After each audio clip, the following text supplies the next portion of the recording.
Cube Radio. Salut, c'est Charles Dran avec l'équipe dans 5 minutes. On s'intéresse aux sciences, à l'histoire et à l'actualité. Aujourd'hui, on parle de mode et d'environnement. On le sait maintenant, la mode, ça pollue énormément. En plus, les grandes chaînes de vêtements seraient la deuxième plus grande source d'émissions de gaz à effet de serre. Et c'est de pire en pire depuis le début des années 2000 parce qu'on s'est mis à faire tout simplement plus de vêtements en fibres synthétiques, comme le polyester, qui sont faits à base, de pétrole. Avec le fast fashion, ces vêtements prêts à jeter au bout d'une petite saison, en plus, le bilan est pitoyable compte tenu des enjeux actuels pour le climat. En plus, en 2019, l'ONU estimait qu'on utilisait 93 milliards de mètres cubes d'eau pour créer des vêtements.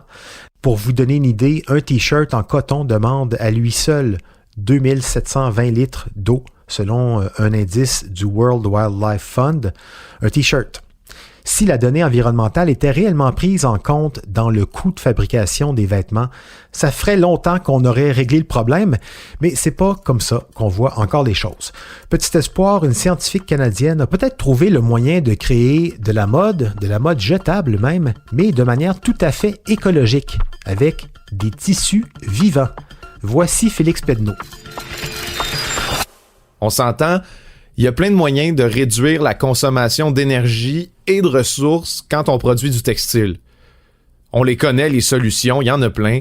Des usines qui fonctionnent pas à l'essence, des textiles bio ou naturels, de la production en circuit court.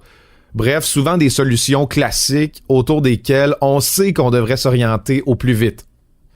Moi, j'ai fait mon curieux, puis je préfère vous présenter une solution complètement différente, un prototype de vêtements du futur créé ici au Canada.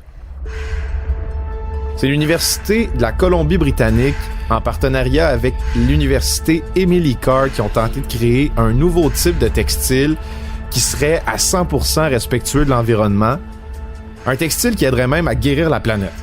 C'est la styliste canadienne Roya Aguigui qui a participé à donner forme à un tout nouveau type de tissu qu'on appelle le projet Biogarmentry.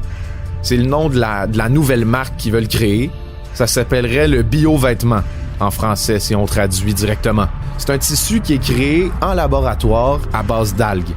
En fait, plus précisément, à base des cellules d'algues.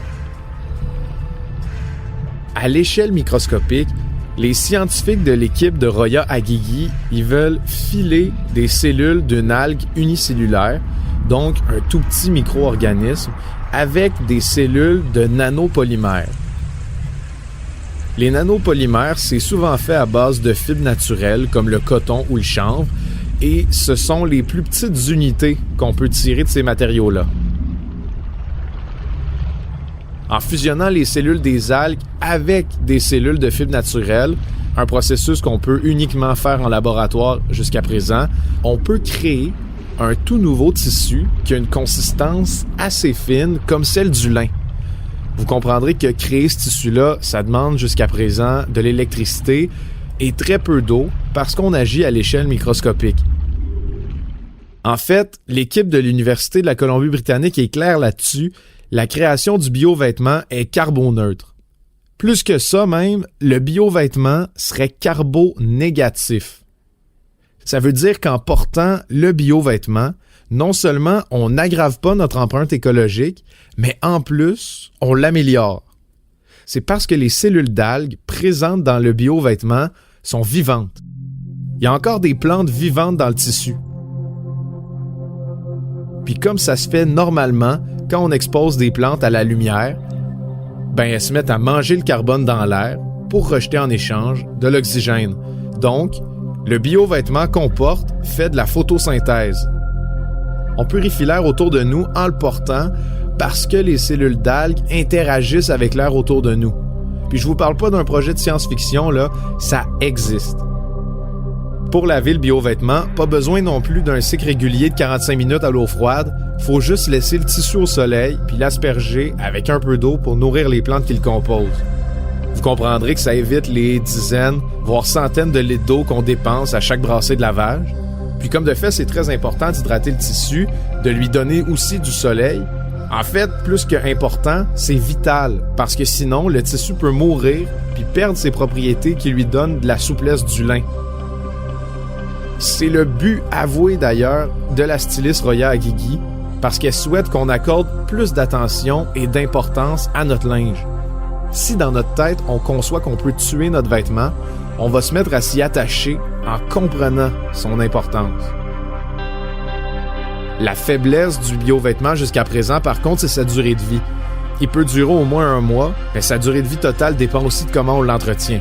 C'est pour ça qu'il est toujours à l'étape de prototype jusqu'à présent. On voudrait qu'il puisse durer plus longtemps tout en respectant les composantes qu'on a utilisées pour le construire jusqu'à maintenant. Ce serait un peu contre-intuitif de rajouter des produits artificiels. La fusion cellulaire à grande échelle, c'est pas non plus quelque chose d'assez développé pour être produit en chaîne. Au moins, jeter un bio-vêtement, c'est sans danger, parce qu'on peut facilement le composter. C'est une avenue qui est intéressante dans l'univers de la mode, puis c'est sans compter qu'un peu partout, on se met aussi à valoriser les fibres locales. Au Québec, par exemple, on peut cultiver le chanvre ou l'asclépiade, qui sont tous deux des fibres biologiques qu'on retrouve dans la nature, puis qui pourraient, dans une industrie locale, donner des beaux vêtements. C'est bon, ce serait même génial, en fait, d'avoir du linge qu'on peut composter, mais il faut pas oublier qu'une grosse partie du bilan carbone de la mode, c'est que nos pièces de vêtements, elles sont conçues de l'autre côté de la planète. Acheter local, même en fibres synthétiques, c'est déjà un bon début pour laisser respirer la planète en attendant que chacun de nos vêtements respire par lui-même. Ouais, j'aime l'idée du vêtement vivant dont on apprend à apprécier la valeur comme une plante. Il y a quelque chose dans ça qui recadre un peu notre système de valeurs vis-à-vis de nos vêtements et de la consommation. Merci Félix Pedneau, c'était en 5 minutes.